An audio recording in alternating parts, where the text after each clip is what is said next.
welcome back to Average Joe's Tech Reviews with your host, Joe. It is so good to be back together, especially since I'm doing my best to drop these once a week, normally on a Monday morning. And so I just enjoy being here, and I really hope you enjoy these videos as much as I do making them, since I'm doing my best to kind of review things from my point of view as the average consumer. I definitely love the other types of videos. I'm a huge fan. Shout out to Linus Tech Tips. I love that YouTube channel. And I love what Linus Media Group is doing. The fact that they can push out the content that they do, the way that they do, and honestly, the brains that their people have to dig into the technology, stuff that's deep inside, like the computers and routers and video cameras, and talking about megahertz and gigabits of speed and what graphics card has the best. What, like I said, they have the brains for it. I'm just the average guy that's like, does it work for me? Does it do the things I want it to do? Does it make me happy? Does it bring me joy? Things like that. And basically, I'm here to see if that helps you as an average consumer for those factors of your life. So let's get on with today's episode. Really excited. So today we're going to be looking at a product that has become kind of a mini workhorse in my life. I mean, as you can tell from the stuff I review, I love audio and video. And I love photography. Now, again, I'm a novice, but I do have a mirrorless Sony, say A7R2.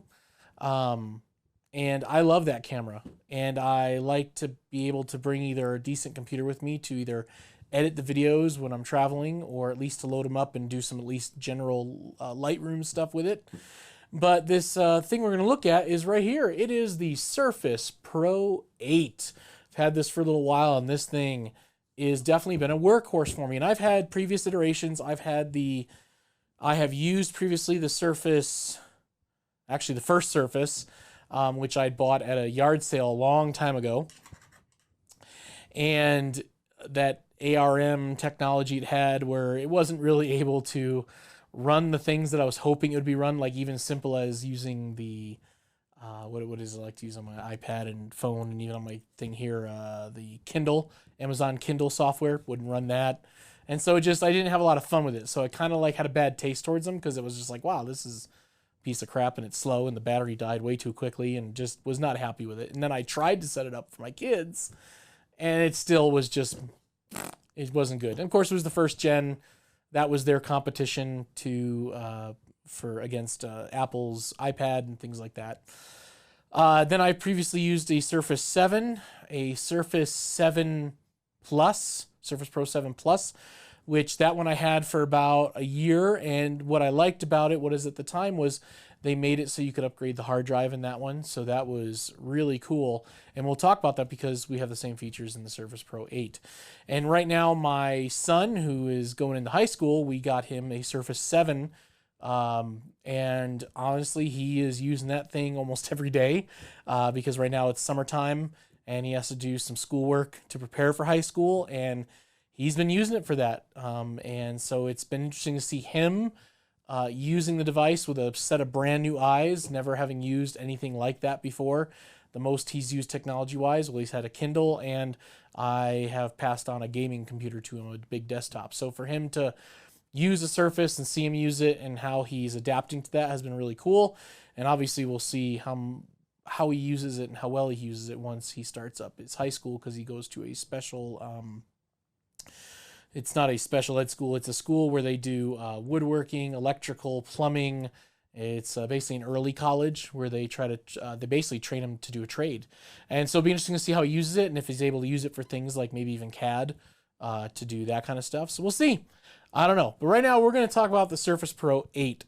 Now, what have I used this for? Like I said, I've used it for, basically, I bring it with me whenever we travel, whether for vacation or if I go to conferences. Like pretty soon, I'm filming this in the beginning of July. I think this video will drop, late July, I think, at this point. But I bring it with me to conferences, things like that. So I've brought it with me to basically use as my note-taking laptop, things like that. Again, I use it when I travel with my camera or my video cameras, because here's the thing. It is a little bit of a workhorse. This thing can do the things that I need it to do. It can run the Adobe Suite. It can do, I use Lightroom and Photoshop for my photos. It does Premiere Pro for doing video editing, and Adobe Audition for the sound aspect. Now, I have not used it a whole lot for the Adobe Audition and the Premiere Pro because, again, I've been traveling with this thing and really just doing it to edit photos and get them ready. But let's take a look at the outside of the machine. We'll kind of dig into things I use it for, but let's switch views here. Here it is. I've got this like space gray, dark. It's got the nice window reflective here. Nice. And then it has the touchpad cover, which we'll open up and take a look at in a minute. Its inputs here on the side. It has the charging port right here, the magnetic charging port, which, you know, still the same style as being used in previous iterations, so not too bad. And then we have two USB-C ports, which are both Thunderbolt 4, I believe. So you can, beautiful thing about this, you can output it for 4K monitors, external hard drives, and to power it. So if you're maybe not wanting to use the power brick and you have nowhere to plug it in, but you have a power, your own separate power source that may run USB-C, you can actually power the device with that. Now, I'll be honest, and I'll show you what I kind of use once in a while to charge this thing when I'm doing more portable stuff. It will suck the battery dry no matter what size it is really quickly, especially if you're doing more intensive stuff on the device. Then you've got your power button right here. Got your rear-facing camera and little itty-bitty microphone right there. On the other side, we have our volume control and headphone jack. And on the back here, we have the nice flip-up stand that is normal with all the Surfaces. This one has a nice degree of movement. And I'm actually giving it a little effort here. It's not like it just swings open and is loose. It's nice and firm. So no matter how you set this thing up, it will stay where you want it to stay.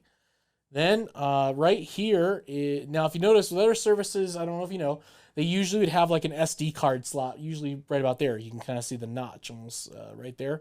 And they used to hold where you could pop in a little micro SD.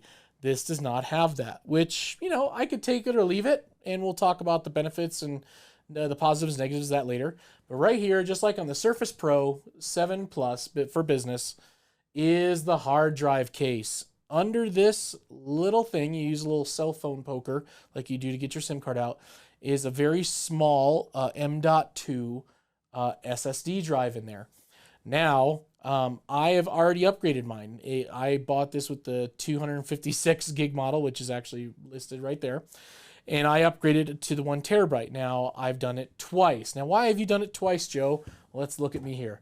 So I did it twice because the first time I went and found the SSD card that was required and got it, and I believe it was formerly a Xbox SSD. That's what they were saying online. Got it off eBay, just like where if you go to some websites, they'll actually walk you through how to change out the hard drive, which hard drives to find. And they did make a warning on there that if you bought it, you may have some issues due to the fact that it's not considered 100% compatible. So I got it because the price was right and got it shipped here. It took, I think it took like 2 weeks because it was coming from China. Where else would it come from? Popped it in and it was running fine, but then once in a while it would just randomly throw me the blue screen of death, you know, everyone's favorite screen that Windows can pop up for you. And it just happens so much, just almost on a daily basis, just multiple times, random times. You'd be in the middle of something, all of a sudden you'd be like, why isn't my program opening? All of a sudden, blue screen of death, and it would reboot. And then, of course, I did diagnostics on it, you know, did the whole Windows where it starts up differently into that safety mode and then tells you if it found any problems. And, of course, never found a problem. Always said the hard drive was fine. So finally, I went to that website again, found the link for the other hard drive that they said was, and again, it's coming from China, and it's like, you know, it's like you got these guys selling stockpiles of actual original factory 1 terabyte Surface Pro SSD card, SSDs. And so, yep, bought it, took a couple weeks to get in, popped it in, and since then, I have never had a problem. So I would say if you do the webpage, and maybe I'll try to bring it up in this episode, kind of show you the page that I went to and maybe link it at the bottom of the description.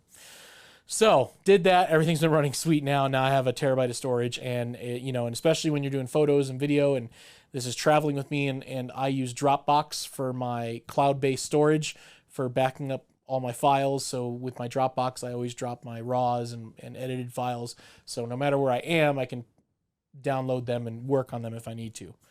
A couple things before we actually get it opened. This machine, again, it's powerful, it's strong, it's mighty, it's thin, and it's got a little weight to it. It's definitely feels, it's solid. It's got some weight. It's got all, it's got everything you want in here to make it run smooth. I mean, if you look here, I mean, all the way around that you see those little divots, that's the fans and stuff that'll be running to keep it cool. About keeping it cool, when you are running graphic intense and CPU intense programs, like we'll say the Adobe Suite, even if maybe you put a game or two on here from Steam, which is the main usually gaming thing I use for my gaming computer up in my upstairs in my office, this will definitely run hot, especially right. I'll put the camera here. So right here where the hard drive door is, it gets really hot all through here. Really, really warm. And sometimes it may even seem uncomfortably warm. But it never has a problem. It never has any overheating issues. It seems to keep itself where it needs to be. But still, when you're running some pretty intense things, this whole corner here will get really hot. So let's open her up and see what she can do.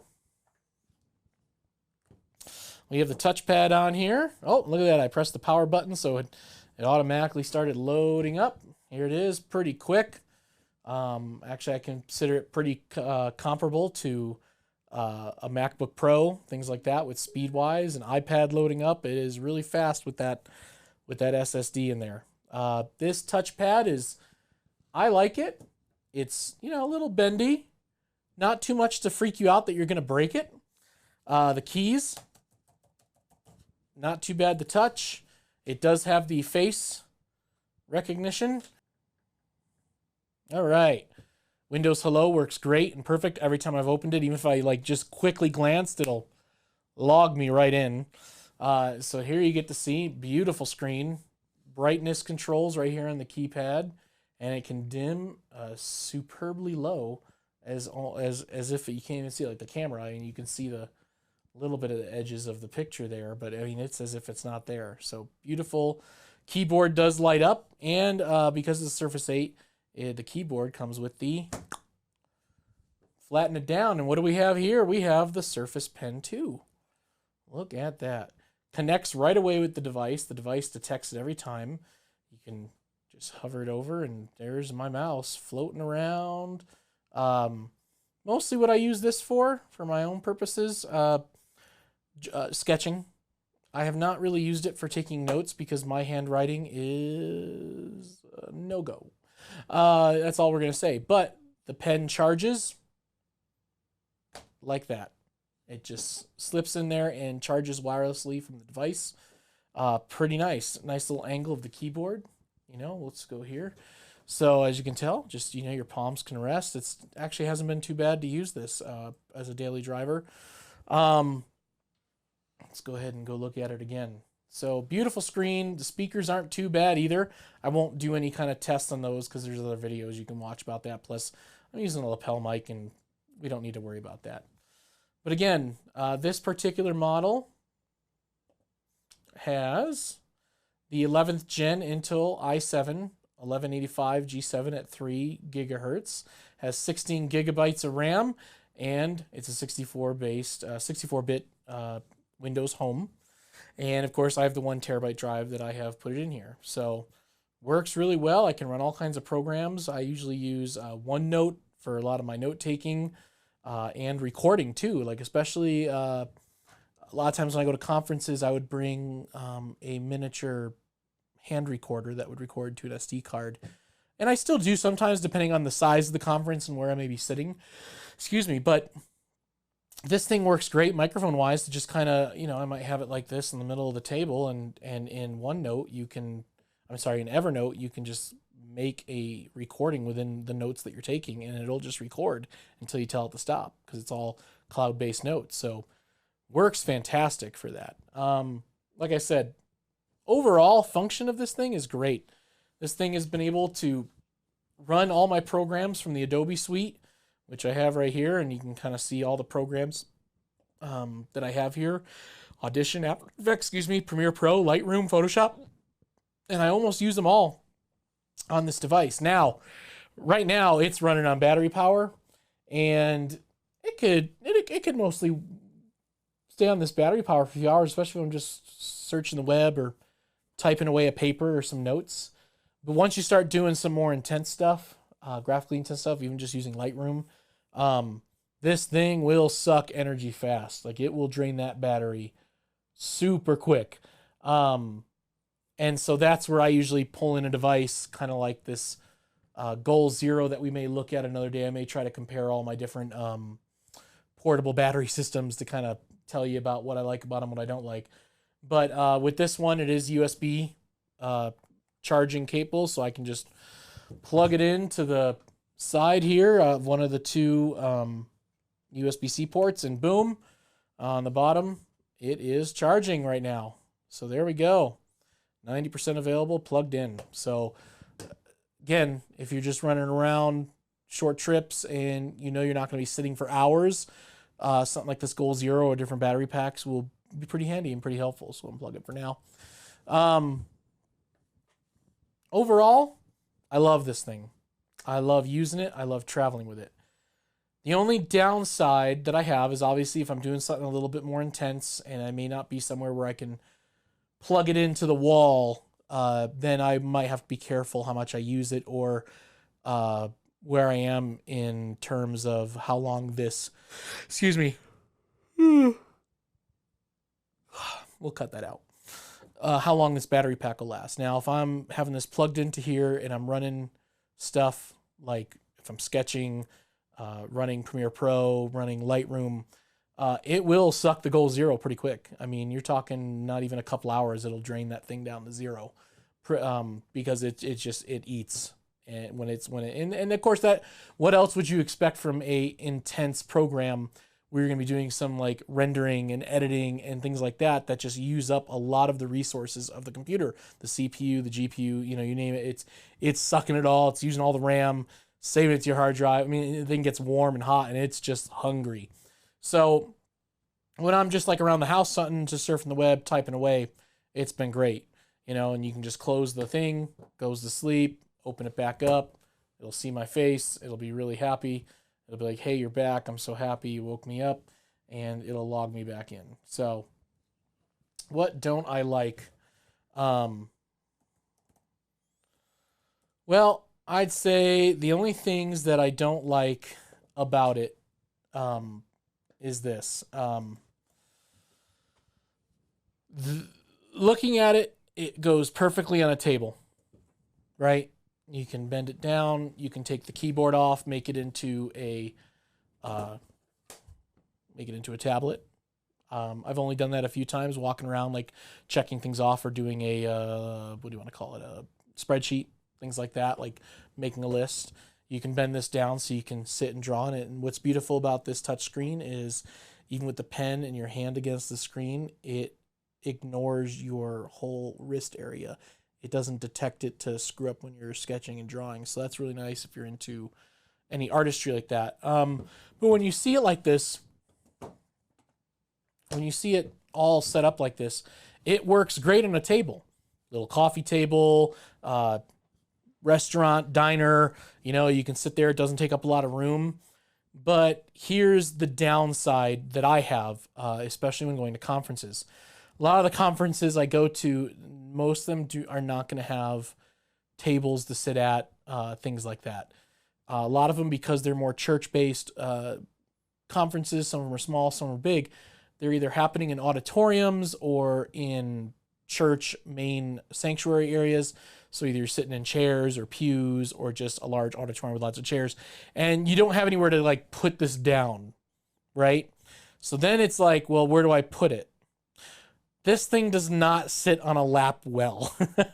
It's almost frustrating because, the way it sits on your lap, the keyboard obviously is not firm. It's not weighted to like rest on your lap because this is heavy. If you fold this down, this thing is either slamming closed or slamming backwards. It's going to go where it wants to go with the weight. And even with this thing out, you know, you're talking about keeping your legs tight together and having this thing rest on your lap. And it's hard. And it's hard to take notes because you're kind of crammed and you're doing this on your lap. Not fun. Not fun at all. And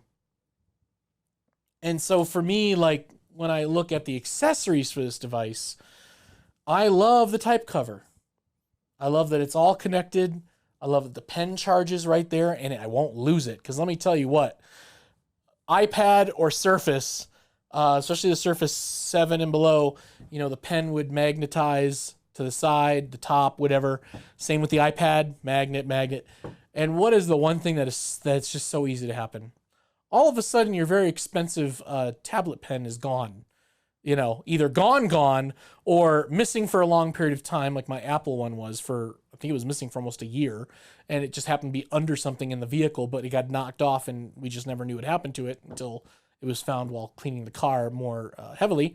But the same thing with the Surface, like, you know, it's nice to have the pen. I may not use it as much as other people, but it's nice to have when I want to use it, and it's hidden and it's not going to get lost. But the thing is when you look at accessories, like maybe there's a company I was looking at, don't ask me the name of it right now because it has fluttered away from my brain, but basically you take this one off and it slides into a heavier keyboard base, and it makes it into almost a proper laptop. It can fold and everything, but there's nowhere for the pen to go unless you want to magnetize it or lose it or just not use it. So that's a downside there for accessories. But I am considering it just because of the conferences that I end up going to. It would be really nice to have it more properly rest on me. 'Cause even like if I'm in a pew or a chair, they're so low. And so, you know, you may be like, well, at least in a pew, it's one long, hard wooden seat, so I can just open it up and put it next to me. But then it's like I can't really type the notes if I'm trying to pay attention and catch things and type them down.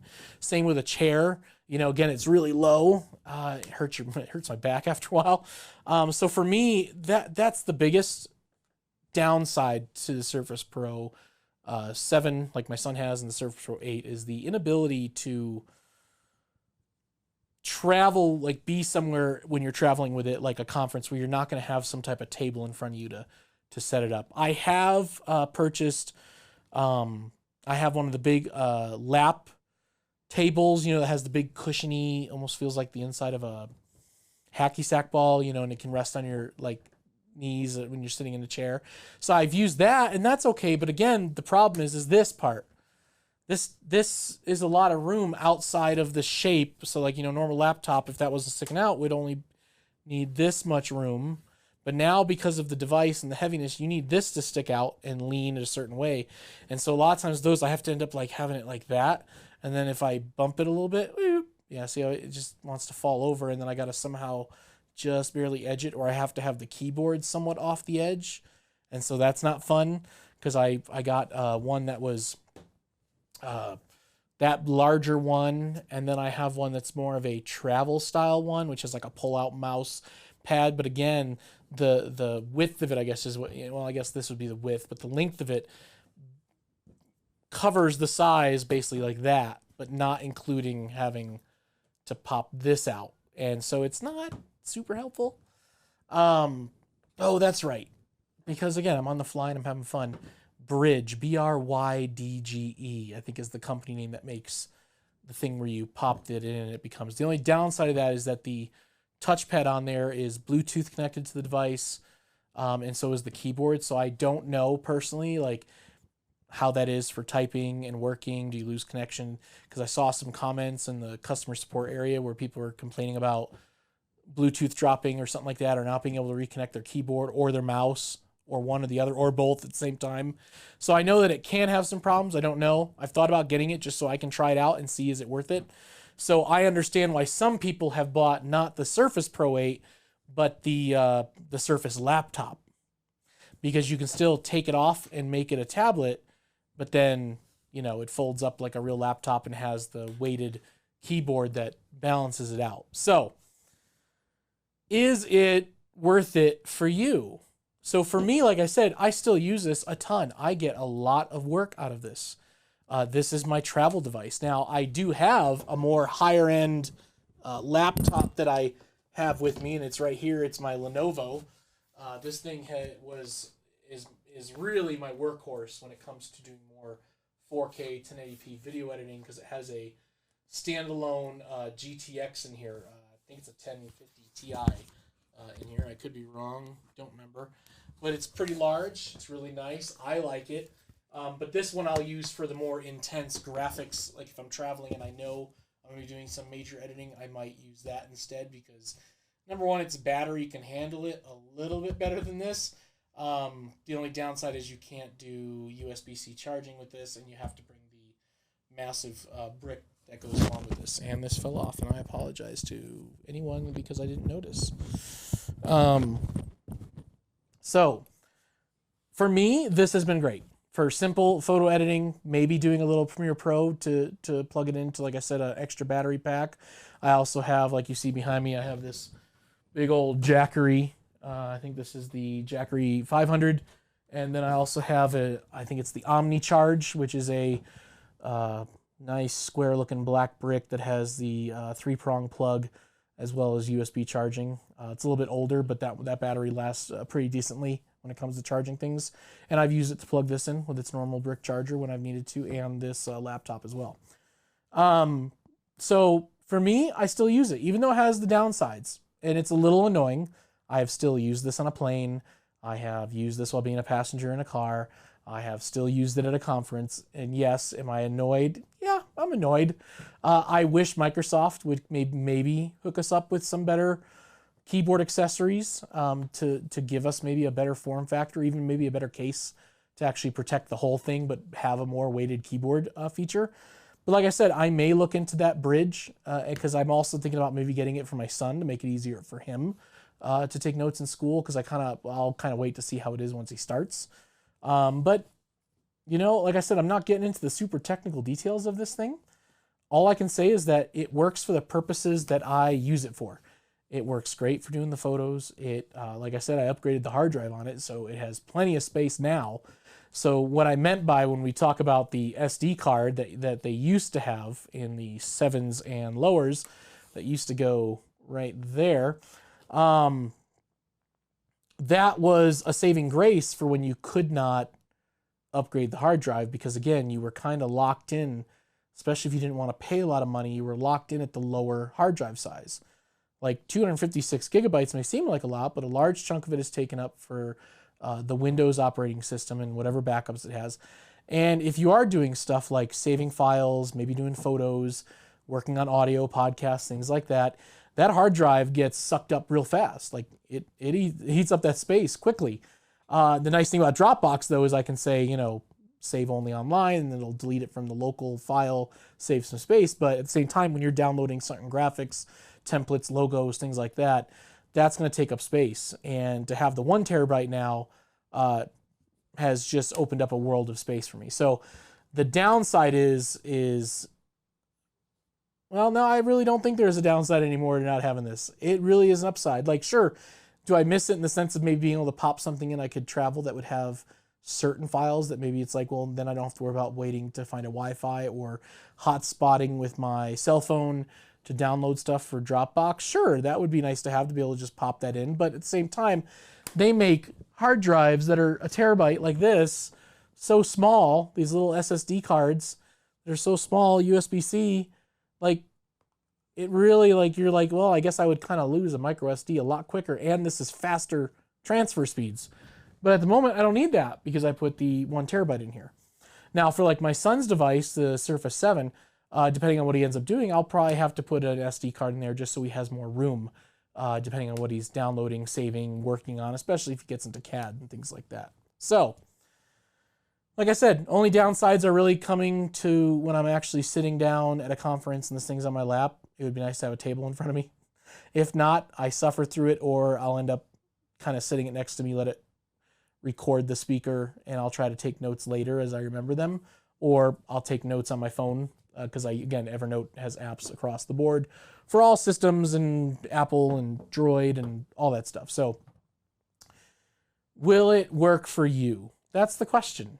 Again, this thing is fun. It is great. It is powerful. I personally, I love iPads.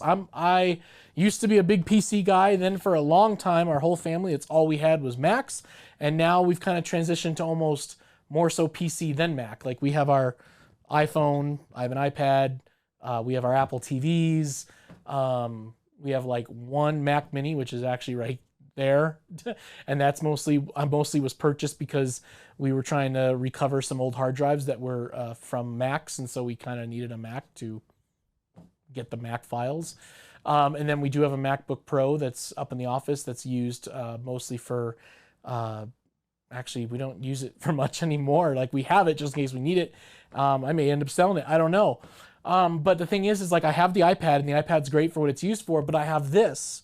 And I actually find I enjoy this more.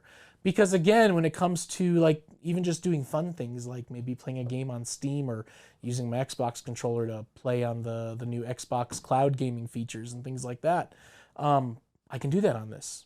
I can download certain games from Steam and they don't play bad at all. Now I'll need to make sure it's plugged in because the graphics will, again, suck that battery super fast. And even when using a power bank, I'm not exactly playing games while I'm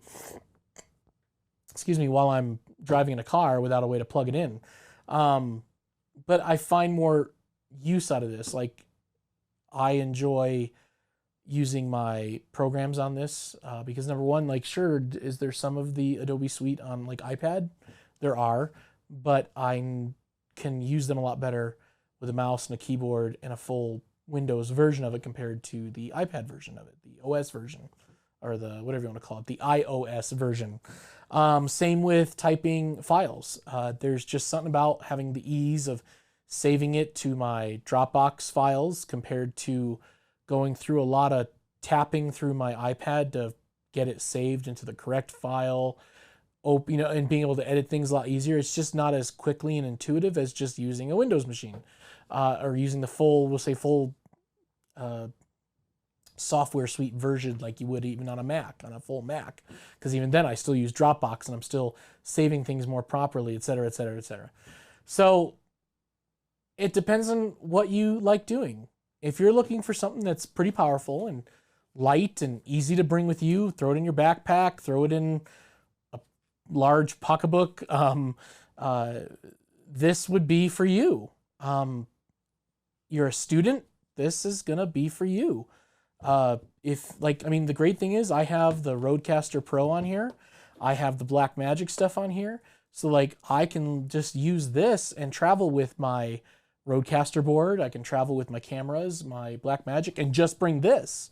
And as long as it's plugged in, obviously, it'll run everything just as well as my large Lenovo computer or my super schmexy gaming computer upstairs.